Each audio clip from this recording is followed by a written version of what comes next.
Broadcasting from the studios of AM 950 KTNF, the progressive voice of Minnesota, and airing on WCPT 820 Chicago, Chicago's Progressive Talk. Welcome to The Gailey Show, the only daily LGBTQ plus progressive radio news and talk show in the United States. And no, this is not John Parker. No, this is Ellie Krug. Regular host here on AM 950. I have a show every Saturday afternoon at 4 o'clock called The Illegal Trans Woman. And I've been asked to sit in, and here I am, sitting in for John Parker. I am thrilled to be here, thrilled to be guest hosting The Daily Show, The Gailey Show, not The Daily Show. Get it right, Ellie. Okay. Hey, everyone. I've got plenty of things to talk to you about, and then at the bottom of the hour, we're going to have Dr. Samuel Huneke on to talk about a number of different things. Okay, so now I'm being vague about what all we're going to talk about. Let's just dive into it. I want to, first off, just cover what's going on in the United States right now at this very moment. Well, we're several hours past that moment, but we have, for the first time essentially in the history, I think, of the United States, I could be wrong, but we have a president deciding to militarize and take over a major American city, simply because he just, I don't know, he doesn't like people of skin color other than white. He doesn't like people who are born outside the United States. And even then, only choice. He's got a lot of choices, select choices about those folks. I'm talking about Trump's announcement today that he was going to federalize the police force in Washington, D.C., with Attorney General Pam Bondi apparently taking over as the police commissioner in Washington, D.C. He is deploying hundreds of National Guard troops to patrol the streets of Washington, D.C. Right now, as I speak, apparently they've got 120 FBI agents trying to tamp down a horrible crime rate in Washington, D.C., which all the statistics show is that crime is at the lowest it's been in 30 years in Washington, D.C. All of this is this all got on Trump's radar because one of the Doge personalities, nicknamed Big Balls, had been the subject of an attempted carjacking. Apparently he was injured in that attempted carjacking. This got it on Trump's radar about how horribly dangerous D.C. happens to be, apparently, and we're heading down this road. Now, the thing that I want to note is that this is all about an excuse. That's all. When Trump sent in the National Guard in Los Angeles and then the Marines, he looked for an excuse then. It was some dissension about ICE raids. You had some people pushing back. There was a little bit of vandalism, but nothing that the Los Angeles police or the county sheriff couldn't handle. But that's not in Trump's playbook. All he needs is an excuse, manufactured excuse, for him to wield the big club. Wielding the big club against American citizens, against people who voted against him, because he believes that every blue city, people have voted against him, which hopefully is pretty much true. But there's all kinds of crime going on in America right now. For example, the crime rate in New Orleans, the crime rate in Louisiana is unbelievable. It is, the murder rate in Louisiana for a state, I think, is the highest of any state in the country. But you don't hear Trump talking about federalizing the Louisiana's National Guard or federalizing, the police in Baton Rouge or in New Orleans or wherever all the crime is occurring in Louisiana, because he's not doing that because Mike Johnson, is from Louisiana. No, this is all about controlling blue cities, about sending a message that Trump will do whatever he needs to tamp down any degree of dissension. And he's getting ready. You know what he's getting ready for.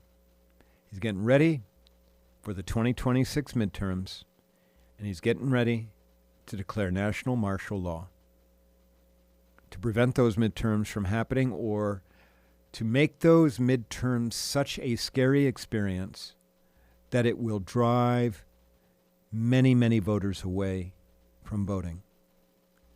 So one of those two things is going to happen. He's either going to federalize whatever in the United States to prevent the 2026 elections from happening, or he's going to hamper them so much that it's just not going to be effective. We know it. I mean, this is on top of the gerrymandering that's going on right now here in America, and it's horrible. You know what? I don't get to do live shows very often, and so if anybody wants to weigh in on this, I'd love to hear from you. The number is 952-946-6205. I'd love to hear from you. If you usually call into John Barker, but you'd like to talk to Ellie Krug, yours truly here, please do that. So, I am appalled by what Trump did this morning. But stay tuned, because he's going to do it again in some other cities. Already threatened Chicago. He threatened Chicago this morning. He went back and threatened Los Angeles again. He's threatened the governors of Illinois, J.B. Pritzker, and governor of California, Gavin Newsom. So what does that mean about what he might try and do to a state as a whole? I don't know. But the reality is he's doing things that we have never, ever seen in this country on the scale and the grandiosity that he's undertaking. It is, if you're not appalled and frightened and pissed all at the same time about this, you are not paying attention, my friends. You're not. Now, I will tell you, one of the things that I do, in addition to having a show on AM 950 and that goes to podcast, I'm a national speaker on human inclusivity. I have a newsletter that goes out to 9,000 people. I'm an author. I've just published my second book. But one of the other things that I do, which is the thing that actually makes me the most proud of all the things that I just listed to you, is that assuming it always works, it works with my schedule, every Friday on a corner in downtown Chaska, Minnesota, population 25,000, the corner of Chestnut Street and Chaska Boulevard, I am standing at 3:30 p.m. on Friday afternoons holding a sign that says resist. And that word is bordered by two upside-down flags, and that is not disrespect to our country, our flag, okay, which, although, I don't know, but upside-down flags are the international sign of distress, of emergency, and that's what we are in right now in America. But I've got to tell you what Trump is doing. He is just summarily dismantling every we are, as Rachel Maddow said last week, I believe, we're already into an authoritarian regime. It's not like, well, we're heading there. Or it's like, oh, if this happens. No, we're already in an authoritarian regime set up. And Trump is dismantling on what seems like a permanent basis every guardrail, every protection that could be used or imposed to limit what he is attempting to do. And no one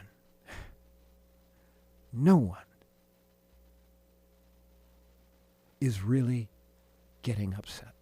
Now, I know I got listeners here on AM 950 and over in Chicago WCPT, which I'm on once a month on the Patty Vasquez show. I mean, I know I got people who are upset, who are listening to me right now. And I know that you take all of this very seriously. And I know that maybe some of you, but not all of you, that's for sure, but some of you, maybe once a week for an hour, you're out protesting, like Ellie Krug. And I'm just here to tell everyone, this is not enough. I mean, you know, in France or in Belgium, you get something that goes wrong with the government, you have hundreds of thousands of people in the streets. You have general strikes that work. You have people politically organizing and showing up by the hundreds of thousands to send a signal, a message. And that is not happening here in America. We're not doing it. It's not occurring. You know, the 1 hour a week, and by the way, Ellie Krug, I'm putting myself in there. It's nice, okay? It's better than nothing. But it's not enough. Not by a long shot. And we are letting it all slide. You know? It's just, you know, it's a lot of work. It's a lot of work to go and get in the middle of a street and shut down traffic. It's a lot of work to say we're not leaving the house to spend $1 in America today or online. It's a lot of work. But we're not doing it because it is a lot of work. We got a lot of lazy people. We do. Sorry. We got a lot of people preoccupied. We got a lot of people looking at their phones. That's the thing they're interested in. They're not interested in our democracy. Okay, well, I hear my little bumper music. And so we're going to take a break. You're listening to me, Ellie Krug, sitting in for John Patrick on the Gailey Show. I just get this right, Ellie, okay, because you are sitting in as a host. If you like what you hear, give me a call at 952-946-6205. I got one more segment where I'll be able to talk to you. Okay, you're listening to me. We're going to take a break, and we'll be back in a sec.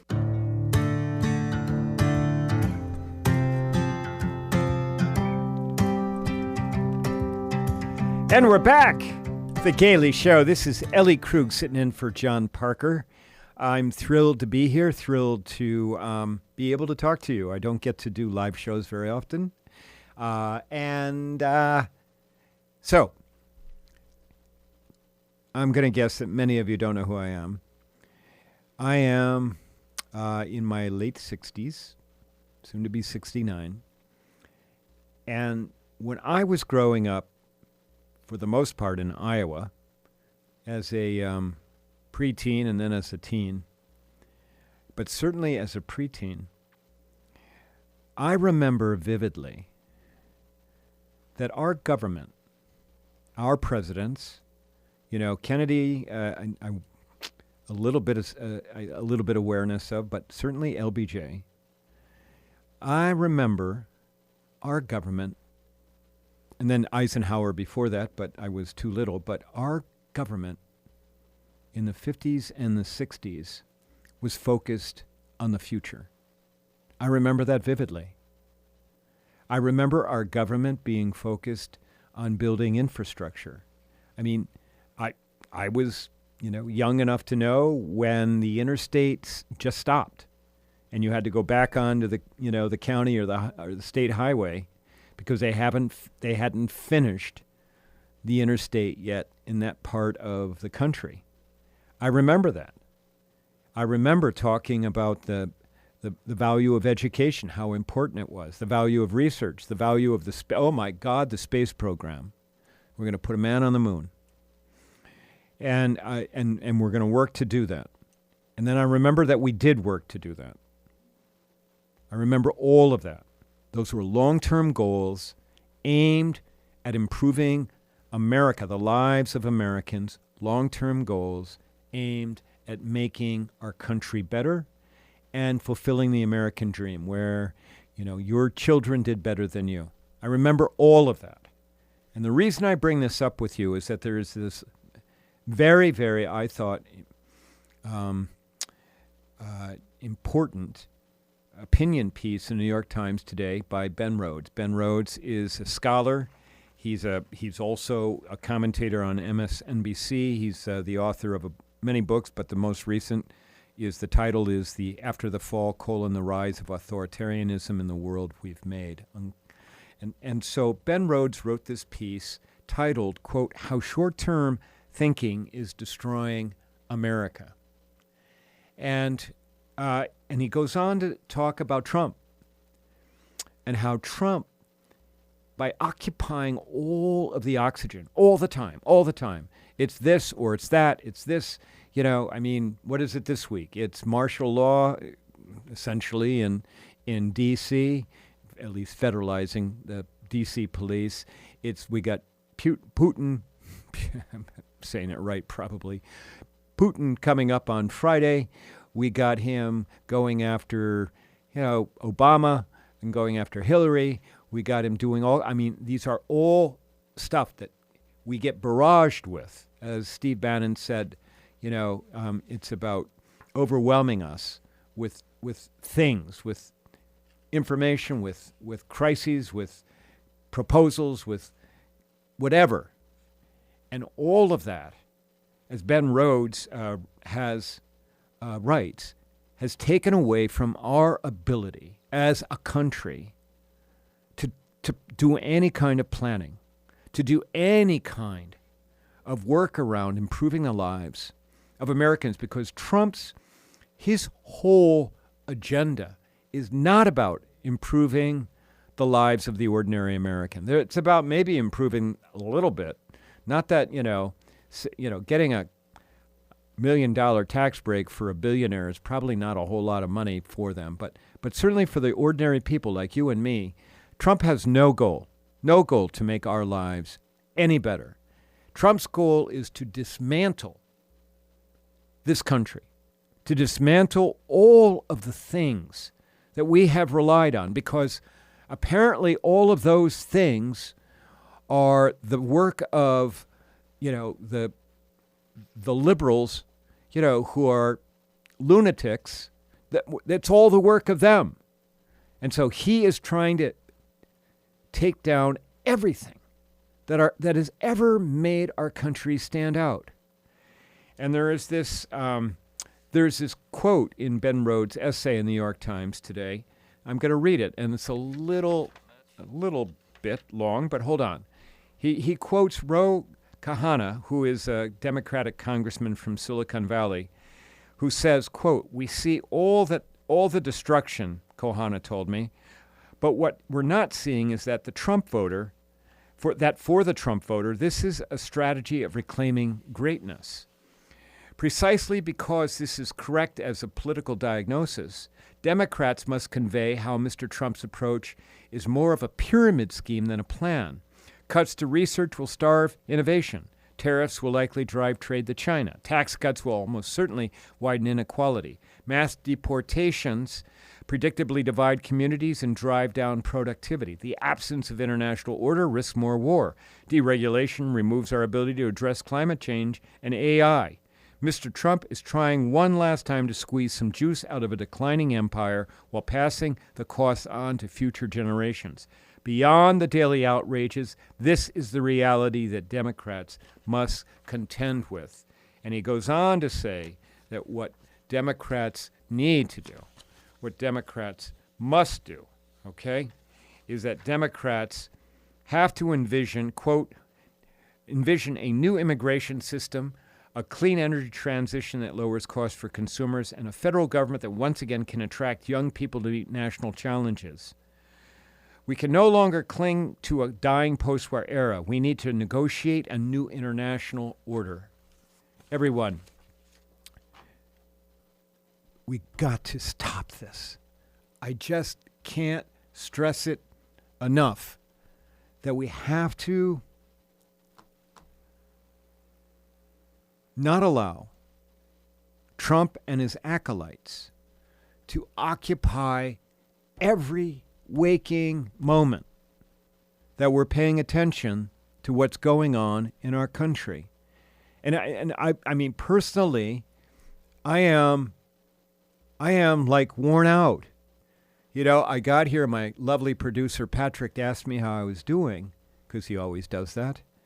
You know, and my answer back was, not very good. You know, maybe okay, but not very good.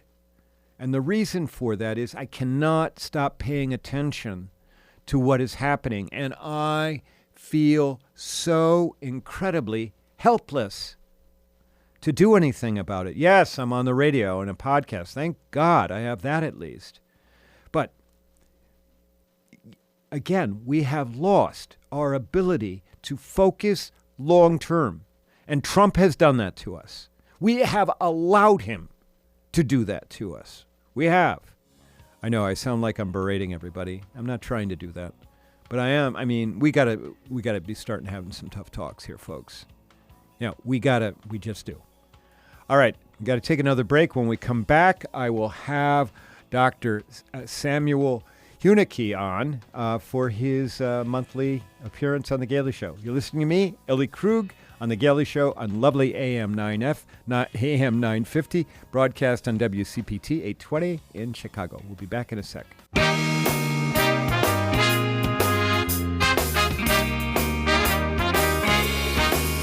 And we're back. Ellie Krug sitting in for John Parker on The Gailey Show. And I am thrilled to have on the show someone I have never talked to, but I've heard great things about. Dr. Samuel Kluse Huneke is an award-winning associate professor of history at George Mason University. He's a historian of modern Germany, which I want to talk with him about today. He's the author of numerous books and articles, including a book titled States of Liberation, Gay Men Between Dictatorship and Democracy in Cold War Germany. You can buy his books and learn more about his research at his website, samuelkluseheineke.com. Dr. Huneke, thank you so very much for being here. I am thrilled to have you. I'm thrilled to talk with you. It's great to be here and great to meet you after hearing so much about you. Well, I hope it was good. All positive, all good. Okay, all right. Well, I think the phrase, she's a hack, is usually thrown after my name, but that's okay. So listen, I know that you've got a couple of things that you wanted to talk to me about today, and you know that there's one in particular that I'd like to talk to you about. So why don't you had something you wanted to speak about Pete Buttigieg, who I actually adore quite a bit. And, you know, he's on the record recently of talking a little bit about transgender athletes. Why don't you bring us up to date on what he had to say and give us your take about his appearance. I don't remember what show it was on, but go ahead. I think it was on an NPR show initially. It was. That's right. It was NPR. Essentially, Pete Buttigieg, former mayor of South Bend, former transportation secretary, Mayor Pete, he essentially said that there were legitimate concerns, I believe is the phrase he used, about trans youth playing in sports, playing in high school sports, playing in collegiate sports, presumably playing in professional sports as well. And that essentially to win back moderate voters, Democrats needed to adopt a kind of less absolutist view of this in order to sort of meet those people where they were and to address these supposedly legitimate concerns. I think this is the sort of thing that always makes my skin crawl when I hear, for two reasons. One, I think it shows a kind of lack of empathy and a heartlessness and a willingness on the part of sort of privileged white cis gay men like Pete Buttigieg to throw overboard other sort of minorities at the first sign of trouble. But the other reason is that it's just stupid politics as far as I can tell. I don't think there's any way that we are going to win votes by reinventing ourselves as transphobes. I think to a lot of voters, even voters who have those views, it reads as disingenuous, that this was a party that had been in a lot of really meaningful ways, kind of trumpeting its support for trans people over several years. I mean, I kind of think of it back to Loretta Lynch's press conference in, I think, the last year of Obama's presidency, where she very firmly said, "We are, on the side of trans people. We will stand up for your rights. We see you. We will protect you." And to then sort of, do a pivot, a 180, and say, well, actually, maybe we did go too far. It is not, I think, a good way to win votes. To my mind, the correct way to address these sorts of questions when they come up is to say, listen, this is an issue of extreme importance to the people it affects, but is not actually an issue that the average voter is probably ever going to deal with in their own lives, right? I mean, I think the president of, is it the College Sports League, said that he knew of all of the collegiate athletes NCAA, in the country. yeah, NCAA. Yes, Yep. yeah, NCAA, that there were 10, I think, trans athletes, right? And so it's just this minuscule, it affects a minuscule number of people, and it is a moral panic that has been whipped up by Republicans intentionally to try and win votes, to scaremonger, and to distract people from the real damage that is being done to ordinary people, to the economy, to people of migrant backgrounds. I could go on and on and on. And so it just makes me frustrated when I hear this, that Democrats are sort of showing their spinelessness and don't actually have a proactive message, that the easiest thing they can think to do is to just kind of turn tail and get with what they perceive as the kind of majoritarian opinion. Well, thank you for that. Let me give you my take, okay? Because I think we might have heard him a little bit differently. All right. So what I heard him say first when he was asked about this on NPR was, he said that we need to have compassion, and that we need to have compassion for trans people, but we also need to have some compassion for the folks that are afraid. That would be the folks that are afraid are the parents of the cisgender. Mainly it's all about trans girl athletes. I mean, nobody's making a big deal about trans boy athletes, and that we need to have compassion for them. And I specifically heard him say, some grade school trans girl who's playing. I mean, why? Why are you going to make a big deal out of that? But he also went on to say that the decisions around how to deal with trans athletes should be left, to the local governments, the local school boards, okay, and the local sports authorities, and frankly, we're in Minnesota, and they've done just that here in Minnesota, and trans athletes here in our state are protected. Although, I mean, right now, there's two school districts, and a number of state officials being sued by Alliance Defending Freedom, which of course is a hate group, or at least associated with a hate group, according to the Southern Poverty Law Center, and so we've got that going, on. But nonetheless, I appreciated him saying that we need to have compassion.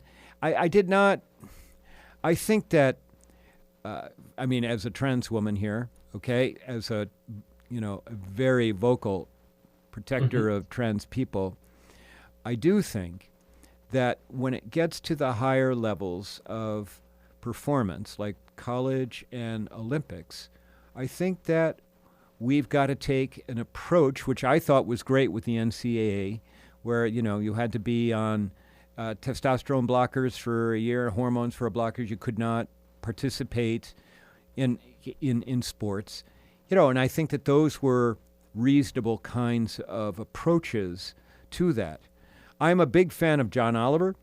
I don't know if have you seen the John Oliver 43-minute pitch that he did about trans athletes? I haven't, no. So just Google John Oliver, HBO, trans athletes. He's got this wonderful, he destructs every argument against transgender athletes, okay? He does. And he talks, about what sports is really about. It's not only competition, but it's about forming friendships, about learning the rules, about how things operate, all of those things. And that's what I talk about when people come to me about sports. But he says towards the end, with people who are performing at higher levels of athletic prowess, you need to maybe do some things differently as it relates to how you approach those athletes.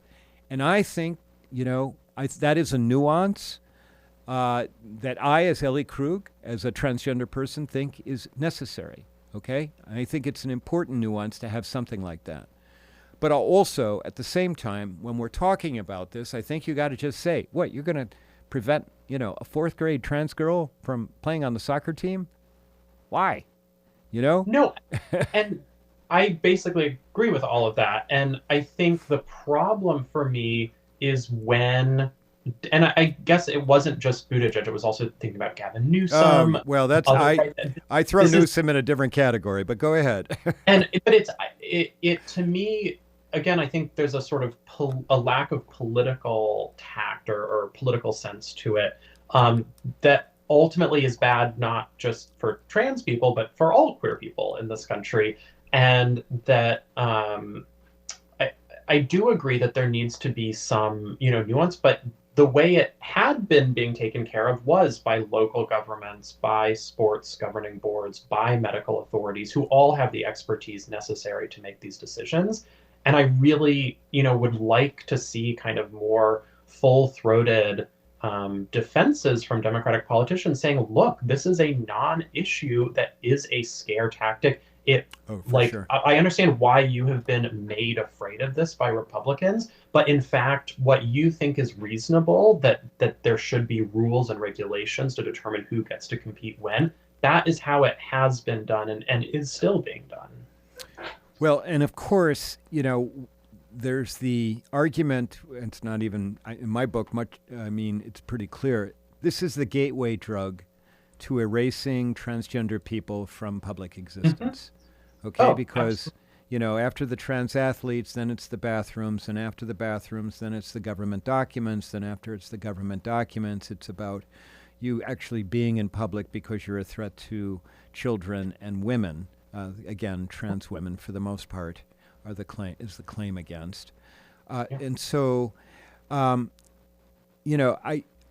I would love to see is a Democratic Party that just says, I'm not going to talk about this any further because trans people have the right to exist. They have the right to play sports. Yes, we got to have some nuances about some things. Let's talk about how we're going to be able to get use some permanent housing rather than living in a crappy apartment. Or healthcare.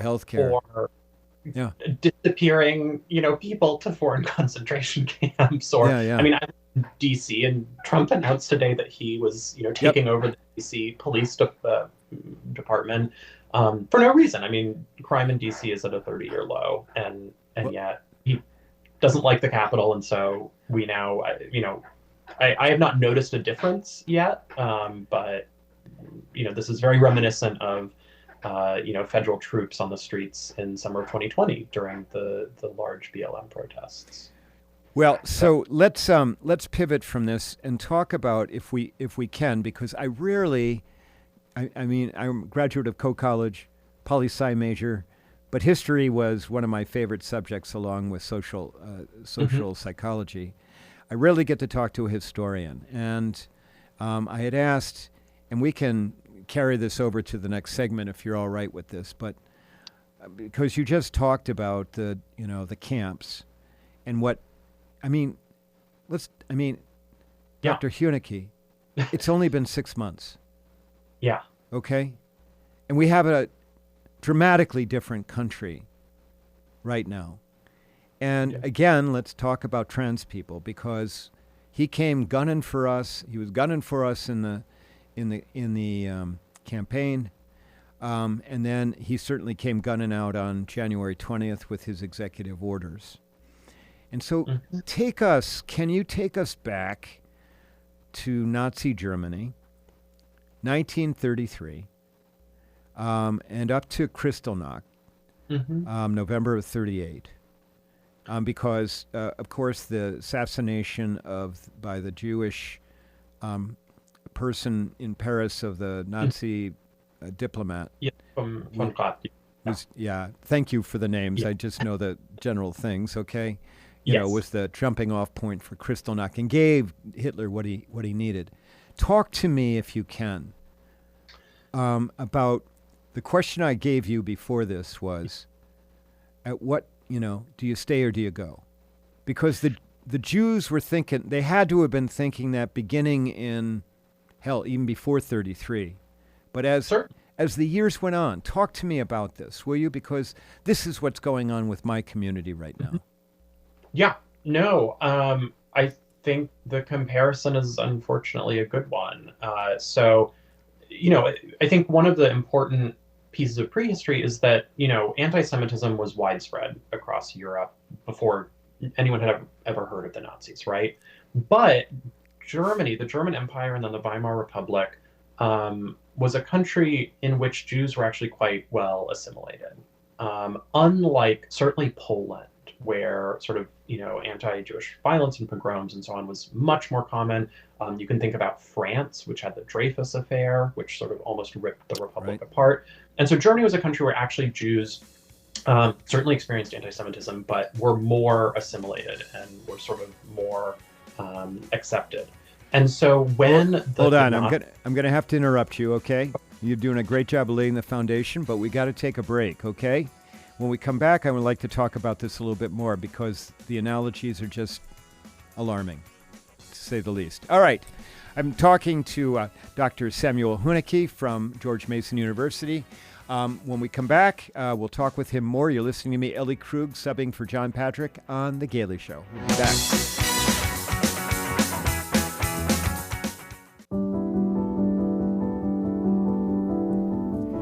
And we're back. Ellie Krug subbing for John Parker on The Gailey Show. I've been talking to Dr. Samuel Huneke from George Mason University, a historian. We started to lay the foundation about Nazi Germany and what was going on, and the whole question about when was it clear for the Jews that they needed to leave and why didn't they leave. And Dr. Huneke, go on. You said that the Jews were very assimilated in Nazi Germany, unlike other parts of Europe. And so I'm going to infer that led to some degree of comfort, yes? There was some degree of comfort. A lot of voters said, Hitler and the Nazis don't really mean all of this extreme rhetoric. Once they get into power, they'll settle down. There was also a sense that ordinary Germans wouldn't go along with it. The Nazi Party did try this infamous boycott right after they got into office of Jewish businesses that kind of flopped. Oh, really? Okay. Yeah. But then they were very smart about it. They start, making anti-Semitism a major part of their propaganda. They start slowly ostracizing Jews from everyday life. They make it impossible for Jews to have certain jobs, to go to certain parks, to use certain benches. Slowly, Jews are forced out of mainstream society. They're made invisible. A real turning point is in 1935 when the Nuremberg laws are passed, and this essentially strips German Jews of their citizenship and reduces them to kind of second-class subjects. Then you have other measures. At various points, the Jews start having to have the letter J stamped in their passports. Any Jew without a recognizably Jewish name had to adopt the middle name either Sarah for a woman or Israel for a man. So there are all these ways that they are stigmatized and ostracized from mainstream society. And then, of course, as you mentioned, Kristallnacht, the Night of Broken Glass, also known as the November Pogrom, which is really the first massive wave of violence directed in a sort of concerted way at Jews. You have store windows smashed, synagogues burned, thousands of Jewish men in particular taken to concentration camps where a lot of them, they're tortured, some of them are murdered. And that really is seen as sort of the start of the Holocaust by most historians. As you said, that was sort of spurred by individual sort of Polish-German Jew who goes to Paris and shoots a member of the German embassy there.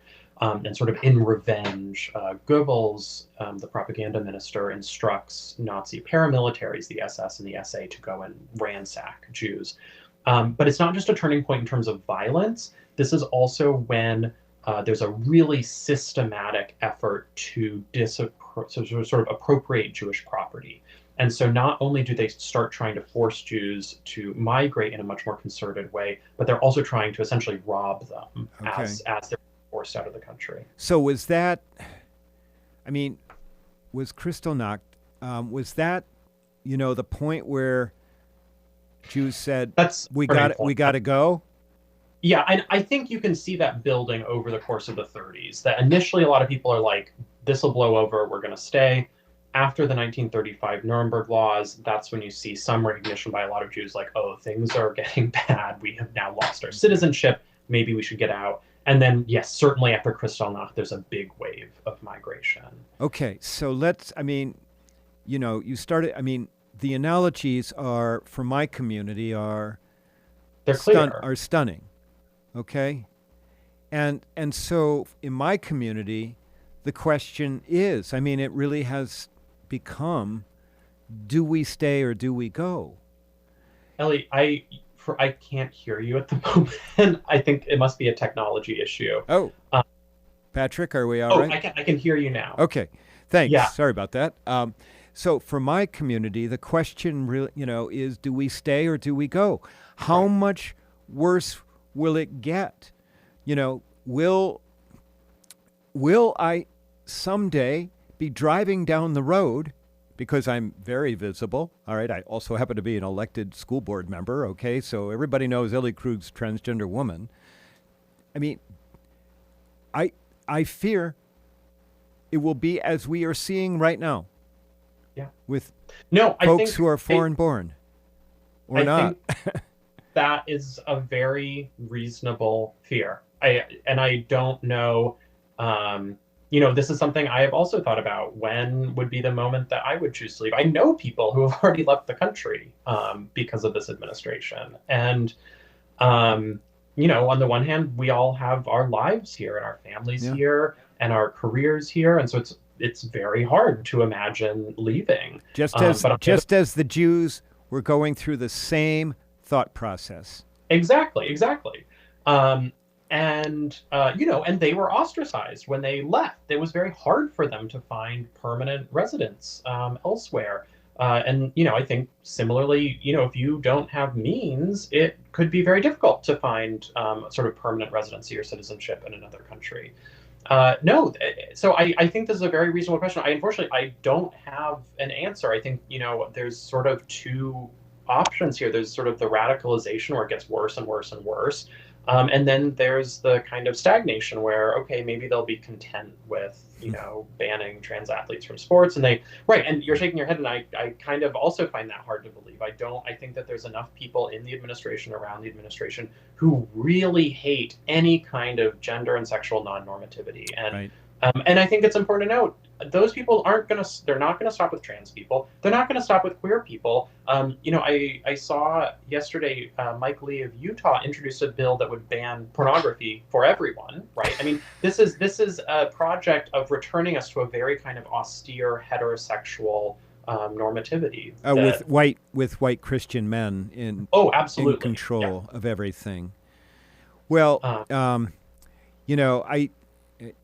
for what it is worth, okay, I appreciate you sharing your thoughts about this and confirming, actually, that Ellie Krug, you're not off base with what your concerns and worries are. Listen, I've got to wrap this up. It's been really great to talk with you, and I might reach out to you to have you on my show. Okay. Please. It's been maybe not a delight, but it's been a wonderful conversation, and I'd love to continue. Yeah, I love smart people. All right. Well, thanks so very much. We've been speaking to Dr. Samuel Huneke, a professor of history at George Mason University. All right, everyone. Well, listen, I've got to wrap this up. A big thanks to my producer, Patrick. Okay, up next on WCPT 820 is Chew's Views with Richard Chew.